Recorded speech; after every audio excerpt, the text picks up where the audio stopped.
Hey everybody, welcome back to my channel. If you're new here, my name's Rachel and I am knitting. Not right now, but most of the time, and I have been knitting, so I'll tell you all about it. Today's video is episode 27 of my weekly podcast series, which is a series where I sit down and talk to you about everything I've been doing over the course of the last week in terms of my knitting or my spinning or whatever other applicable fiber-related shenanigans I've been getting up to. So if that sounds interesting to you, go ahead and hit the subscribe button so you don't miss out on future episodes. Okay, let's get started. First of all, I'm wearing a knit, so I'm going to start telling you about the knits I'm wearing when I'm filming. Sometimes I'm not wearing a knit, but most of the time I am.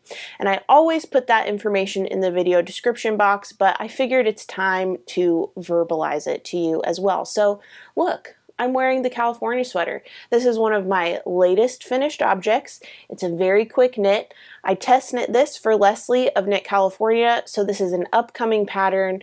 It's a drop shoulder, knits with fingering weight and lace weight held together on large needles. A US 10.5 is what the pattern calls for, which is, let's see, I told myself I need to be better about sharing the millimeters and not just saying the US sizes. So the pattern calls for a 5.5 millimeter or US 10.5.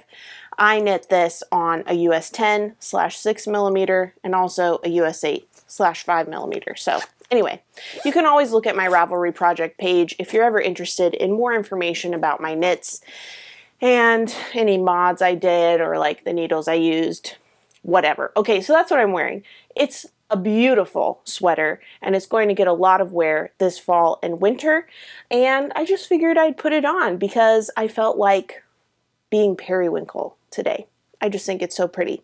So with that said, let's dive into the first section of the podcast, which is project updates. So welcome to the project updates section of the podcast. I have just 4 things to update you on. The first is my Doppio sweater. So last week I showed you my Doppio sweater. I knit this sweater in 7 days.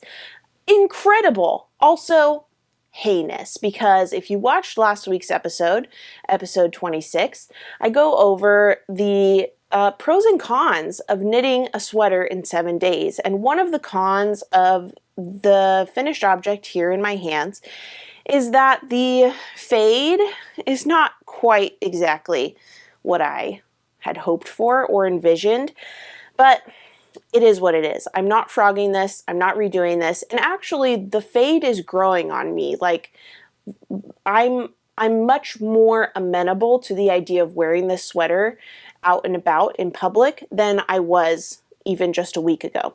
But the thing that I want to tell you about with this sweater is I wasn't sure if the sleeves would be long enough. So I determined that I would decide that after I blocked it. Now I have tried this sweater on and I have determined that the sleeves are long enough. However, the neckband is just a little bit too wide for my preference when I put this on post blocking. So I do know that I'll be adding elastic to the neckband of my Doppio, but I haven't done that yet. So I don't know if cinching up the neckband is going to impact the sleeves, which I've determined are currently the perfect length, but upon elasticity, they might be kind of sucked up towards the sky and therefore not be the length that I want them to be. So next week, hopefully, I will have another update on the Doppio as to the final fit. So I'll go ahead and put a shot here of me wearing this Doppio. So look particularly at the neckband and the sleeve length.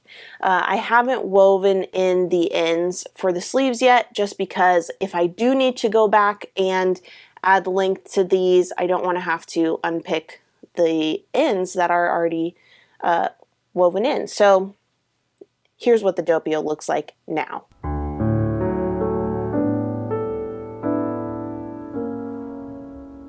Okay, so you can see that with a good block, this turned out really nicely, but the neckband is just a little bit too gaping. So I'll cinch that up with elastic this week, and I'll let you know in next week's episode how it turns out and whether or not that impacted the sleeve length, but I did want to update you on that. I think that the fit after blocking is really nice.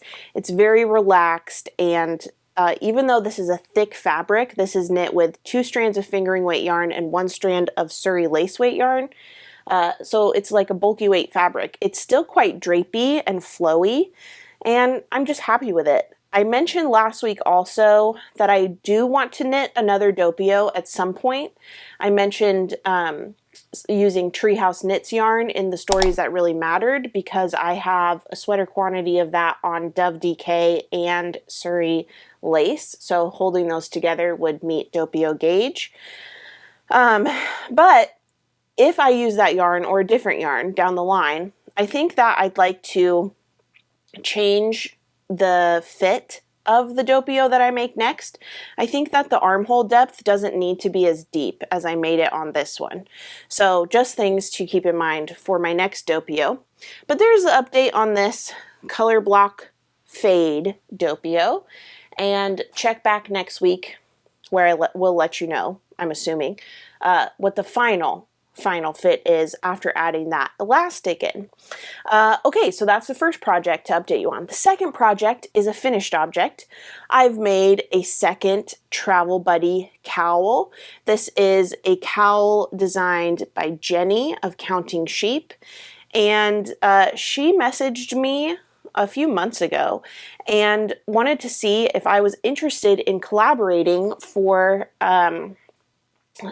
something exciting, which like I've teased at and hinted at, but haven't given you specifics. If you, I don't know, it's not hard to figure out what this collaboration is for, but if you haven't figured it out yet, this time next month you will know what's going on. But anyway, I made another one of the Counting Sheep Travel Buddy cowl pattern.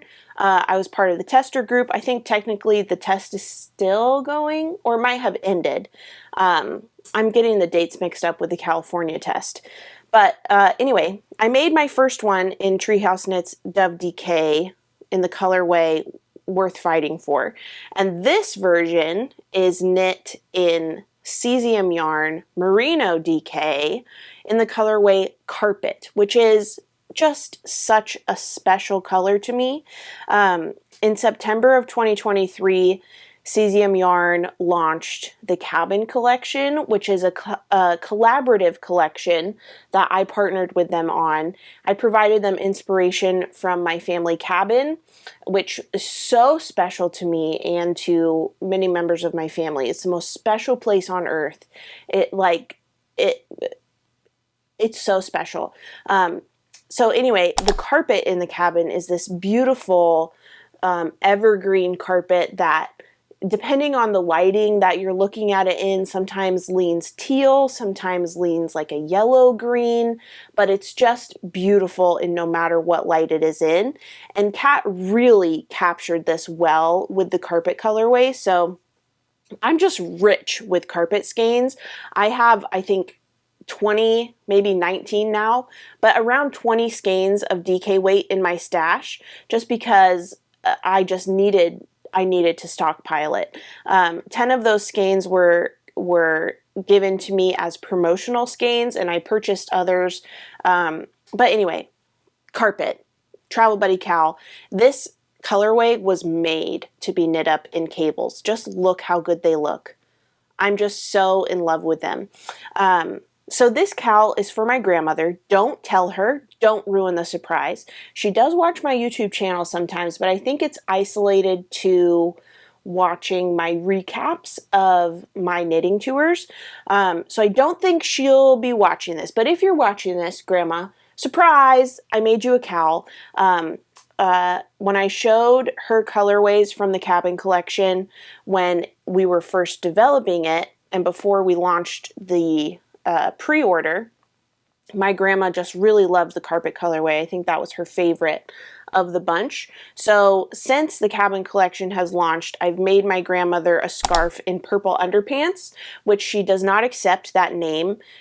She says the name of the colorway is fuchsia, but I knit it for her in purple underpants. And then now I have this cowl for her in Carpet. I should also say that the cabin collection is made with the blessing of my grandparents. My grandpa has since passed, but my grandma is still here, and I just know she'll be so happy to receive this carpet cowl. I'm really excited to send that to her, but I can't send it to her yet because I have another work in progress for her, also in cabin yarn.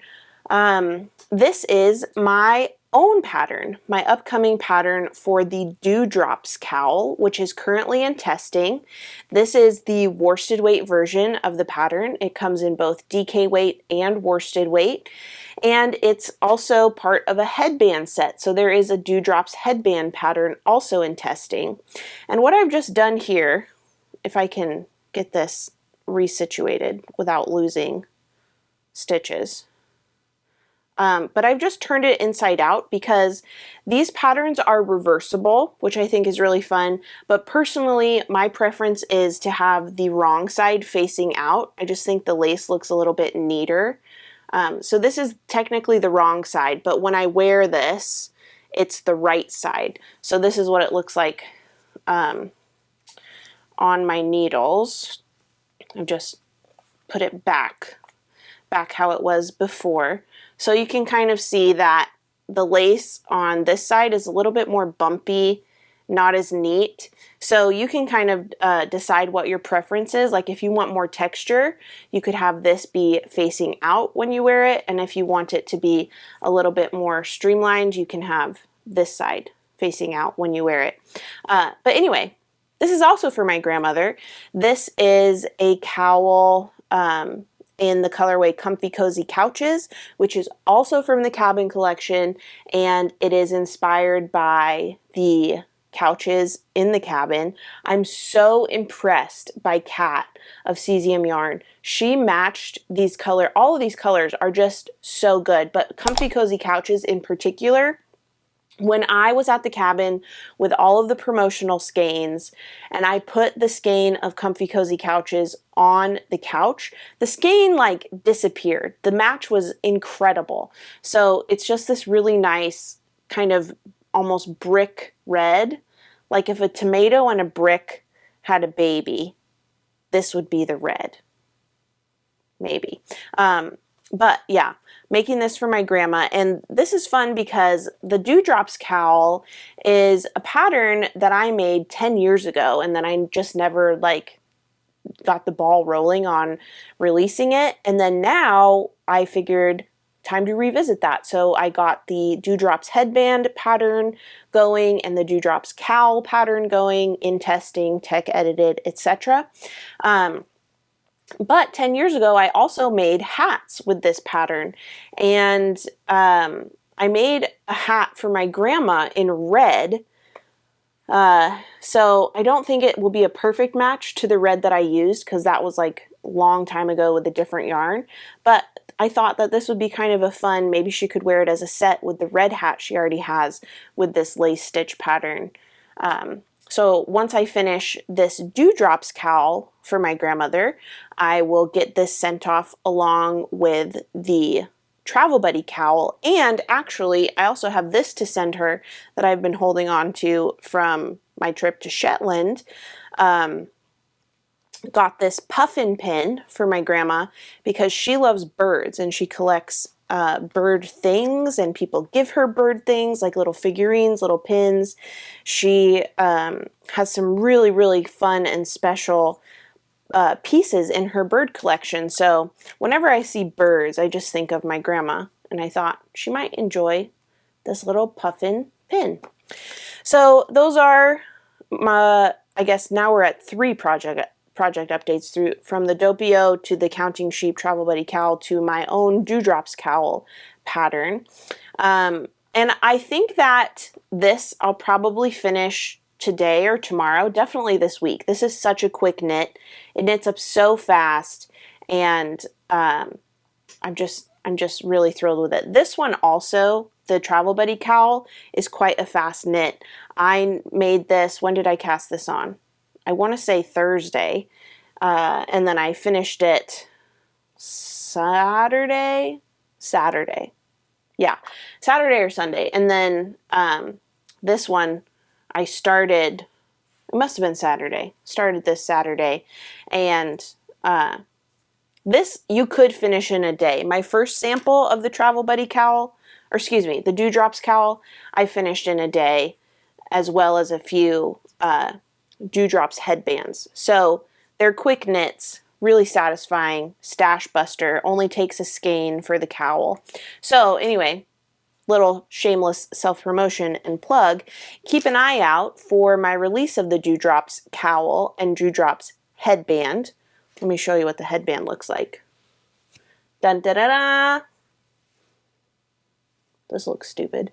But those patterns will be coming out soon. I'm hoping for a maybe mid-October, early October release date.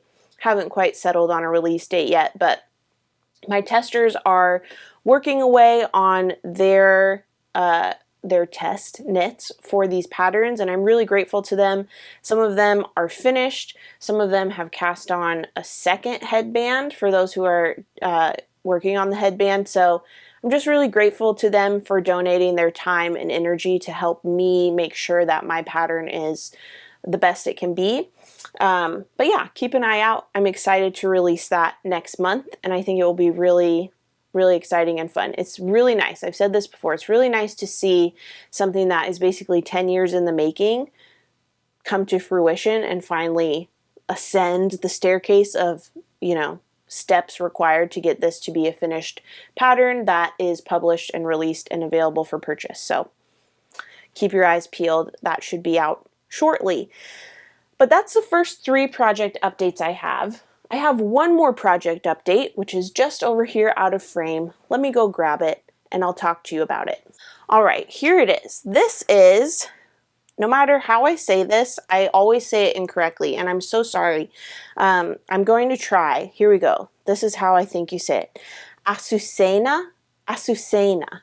I used to say it Azucena. I don't even know how I used to say it, but I'm hoping that I'm getting better at it. Azucena. And this is designed by Claudia Quintanilla. I used to say Quintanilla. First I said what did I say? Quintanilla. That's obviously wrong. Then I thought, oh yeah, I know the LL sound makes a Y sound, so it's Quintanilla. But then someone pointed out to me, it's not quint, it's quint. So I'm so sorry. I know phonetically, like I knew that I knew the QU made that sound, but for whatever reason there was a disconnect in my brain. So I do apologize. Thank you for teaching me how to say this correctly. And even though I think I'm probably still messing it up, I hope that I'm at least getting better with each failed attempt. But anyway, this is the Azucena by Claudia Quintanilla, and it's a colorwork pullover sweater. I've been on the body for quite a while, and this has kind of just been like a here and there project because I have about 6 inches left of stockinette, I think, for the length that I want on this pullover. So I'm just going for it. And I haven't made too much progress. Like earlier this week, I put this fuchsia flower stitch marker to mark where I was, and then you can see this is my beginning of round marker here. So not even an inch over this last week. But I was kind of thinking that this sweater, hypothetically, reasonably, I could expect to finish this and then be able to wear it in Ireland. But I'm not sure if that will happen. It's absolutely doable, but sometimes the doable things just don't sound fun. So I'm not sure if this is sparking my joy to just dive head first and just blaze through and get this done. Like I said, it just needs about 6 inches of stockinette and then the ribbing, and then I need both sleeves done. Now, I think like if this was my sole focus, if this was motivating me and like just calling to me and I would want to pick it up and I would be excited whenever I picked it up, I could definitely get this done over the course of a week. But like I said, I don't know if that is what will happen. I'm kind of feeling the itch to cast on. I was telling DJ last night that I'm kind of at a place with my knitting where all of my projects are a little bit too boring. Boring, that's harsh. A little bit too monotonous. Like even my own Dewdrops cowl, I am just doing the same lace stitch pattern repeat. So this would be great for like meeting knitting or like knitting where I just need to be moving my hands. I don't necessarily need to be focused on the pattern because it's just the same repeat, the same 2-row repeat for rows and rows and rows, and then it's some 2x2 ribbing to finish off the cowl. So this is like not, this is not a challenge. This is not a checkpoint knit. Like if I were to cast on a sweater, I would have the yoke to finish, and then I'd be like, okay, I can't wait to get to split for sleeves. Or if I was doing, like for instance, I'm thinking about casting on the field day. I know I could do the back panel and then look forward to picking up stitches for one of the front panels, and then look forward to finishing that so I could pick up stitches for the second front panel, and look forward to finishing that so I could join under the underarm, and look forward to that. So like, having checkpoints of the next thing that's exciting with new pattern instructions to engage my brain, whereas like this is just inches of stockinette and then ribbing and then sleeves. So like I guess I could conceptualize that as a checkpoint knit because the stockinette finishing and then the ribbing finishing and then the sleeves, but for whatever reason in my brain it's not registering as that. It's just registering as a lot of monotony between me and the finish line, and that doesn't sound exciting. This is not like necessarily boring, but this is like a project to throw in my purse and have on the go because it doesn't require too much concentration. And then I have other whips like my Strya, which would be like just pain. So anyway, I'm getting the itch to cast something on very, very strongly, but I don't quite know what that is yet. And like normally maybe now I would transition to another section of the podcast to talk about cast on plans, but I'm not going to do that this week because on Friday, what day is that? Today is September 9th, so this video will go live on September 10th. On Friday, September 13th, Friday the 13th, oh my god. But anyway, on that day, Friday the 13th, Leslie and I are going to do episode 3 of Save My Stash, which is an Instagram live where one of us shows the other yarn from her stash, and whoever is not showing the yarn has to find some pattern options for that stash yarn to be worked up into. So this Friday, it's my turn to show Leslie yarn from my stash. So I'm not going to tell you now the yarn that I'm thinking of casting on and that I kind of feel stumped for a pattern because I don't want to spoil it for Leslie. Part of the fun of the Save My Stash Instagram live episodes is that whoever is showing the yarn doesn't give a heads up to the person finding the pattern. So I want Leslie to be totally like need to think on her feet to find a pattern for the yarn I'm going to show her. So all that to say, I'm not going to show you yarn I'm thinking of for my cast on plans. It's not yarn that I've mentioned having cast on plans for before. So I'm hoping that it will be like a really juicy opportunity for Leslie to find a pattern for me for yarn that I'm truly stumped about as to what I should knit it up into. But yeah. So anyway, all that to say, 4 project updates this week. The Doppio, I'll let you know after I cinch up the neckband with elastic. The Travel Buddy cowl, all done. Great knit, really quick knit, gratifying knit. The cables are fun. The texture is juicy. Highly recommend. This should be available to everybody to download by mid to late October. And then my Dewdrops cowl for my grandma also should be available in October. And then my Azucena, will I hunker down and get this done? Or will it continue to be just a knit of convenience because I'm just on stockinette? we shall see. So stay tuned for next week's episode to see what ended up happening. Maybe I'll have a new sweater cast on. Maybe I'll have every single whip in my languishing whip pile done. You never know. You got to tune in next week to find out. But that ends the project update section of the podcast. Now let's move into the spin diary section of the podcast. I got back into spinning this week. It's true. I am working on spinning up my souvenir braid from El D'Amato, which is a store in Lerwick, in the city center of Lerwick on the Shetland Islands. And the braid that I'm spinning up is fabulously stunning. This is one of the fiber nests from my fiber prep. Like, I split the braid in two, and then I split that in two. So each of these is 1/4 of the braid.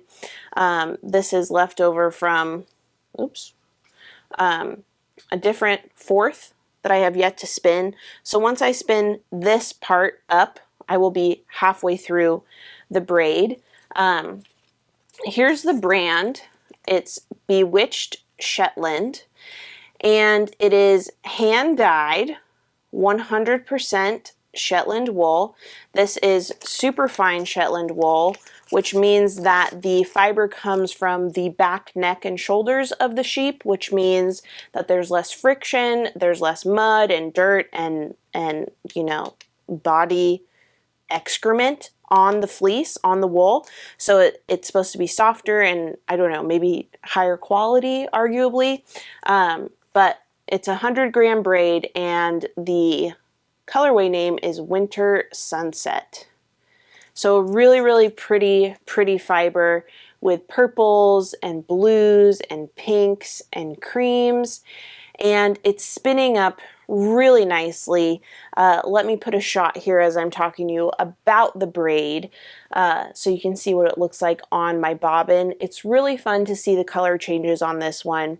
And I'm interested in this fiber actually, because as I've been spinning it, my hands feel very moisturized. So I'm wondering if there's still lanolin in this braid, and like what the standard of that is. Like what braids or what types of fibers can you expect lanolin to still be intact when you have the braid at your spinning wheel? I don't really know what to look for that, but I'm liking the feel of it. I'm also a little surprised at my experience knitting the Shetland wool. Let me bring you back to me so you can look at me. Hi. So I'm surprised at my experience of knitting the Shetland wool, because I've kind of gotten the impression from a few different spinners, particularly on my Shetland trip, that spinning with Shetland wool is like the mountaintop of fiber to use. One woman told me it just spins itself. It's so good. And I am enjoying this spin, don't get me wrong, but so far, I don't think Shetland holds a candle to Shanico. I loved spinning my Shanico fiber, and while this is still a very pleasant spinning experience, it is not comparable to my experience spinning Shanico. I can't wait to spin more Shanico. It was just such a wonderful, wonderful spin. So, you know, maybe that will change. Maybe as I continue on with this Shetland braid, my mind will change and I'll see the light that Shetland is the best. But right now, I'm enjoying it, but it's not a replacement for Shanico. Look at this fiber. It is nice. I don't want to give you the impression that it's not nice. It's really nice, and it's grippy. And the lanolin is a true experience of joy, but it's not Shanico. So there, put that in your garden and water it. But that's my spin update. I'm back into spinning. It's really nice to get back into spinning. I'm not going too hard. I'm just doing like an 1/8 of a braid at a time over the course of a day. So not anything too serious, not anything that is going to leave me with any spinning injuries. I've talked before that I kind of get in the habit to tunnel vision on what I'm doing, and in the case of spinning, that's kind of hard on my body. It kind of hurts my shoulders and like my thumb, my hand, you know, so I'm just trying to be consistent but not overdo it, if that makes sense.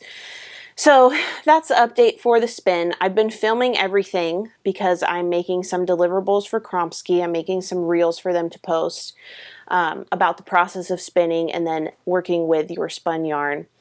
So it just feels good to be doing it and not constantly thinking, I need to do that, I need to do that, I need to do that. To actually be in the process of getting it done feels really good. So that's the spin diary update. Let's move to the acquisition section of the podcast. I have no acquisitions for you. I should have though, but USPS just decided to shake its fist at me and teach me a lesson, I guess. I had gifted yarn coming to me from Treehouse Knits to promote the Love Letters from the Pacific Northwest collection, which went live last night actually, and I think by the time you see this, the collection will have closed, because before the day even ended yesterday, Lauren posted on her stories that they were at 95% capacity. So I'm sure the collection will have closed by now, but I'm excited that I have some promo yarn still coming to me. I have 4 skeins of How Long Have You Been 17 on Yak Silk Fingering coming to me, and 1 skein of 10 Things I Hate About You on Yak Silk Fingering coming to me, and then another skein of the new Truffle Cashmere base. I'm not sure what colorway, but I'm so excited to get them, and I'm so excited to work with the Yak Silk Fingering base because I haven't worked with it before. I do have some Yak skeins in my collection. I have 3 skeins of Yak Silk DK from Clockwork Fiber Co. in my collection, but I haven't worked with it yet, and I haven't had the opportunity to work with Yak Silk Fingering. So I'm very excited for this acquisition that is not yet here, but should be by the end of the day. So definitely next week I should have some Treehouse Knit skeins to show you that I'm very much looking forward to playing with. But that's all for acquisitions. Well, I did get a few things for the Ireland trip. Like I got some K95 masks in purple. I got some emergency and airborne just to keep my immune system working like I want it to work while we're traveling. I got some sleep gummies for the plane so I can get lots of rest and then wake up in Dublin ready to go. I also got a new carry-on bag because the one that I purchased last year for Ireland, I left at my parents' when I was visiting them at the beginning of this year. So anyway, I got a new one and it's purple, and I'm going to try and pack a little bit of it up today because all of the goodie bag swag that I've been hoarding in my craft room, well, I shouldn't say hoarding, all of the goodie bag swag that I've been keeping, stewarding in my craft room, I want to get out of my craft room and get packed up and take it to Ireland so I can give it away and not have to have it clutter up my life anymore. There's so much stuff, so many treasures, and I can't wait to give it to people because I don't need it, you need it, so I'm excited about that. But yeah, anyway, those are my acquisitions. It's going to be a good time. It's going to be a wild time, and I'm excited to show you all about it. I'm going to have a whole video that will go live while I'm on the trip that will go over the contents of the goodie bag, so you can kind of live a little bit vicariously through all of us on the trip if you weren't able to make it this year. But yeah, that's acquisitions. What about announcements? I already told you about the Save My Stash episode 3 going live on Friday. Or not, yeah, not going live. Well, yes, going live, because Leslie and I will be live on Instagram. So if you don't follow us on Instagram, you can follow me at Rachel's Knitting. You can follow Leslie at Knit California. But that's pretty much it. That's the need to know stuff.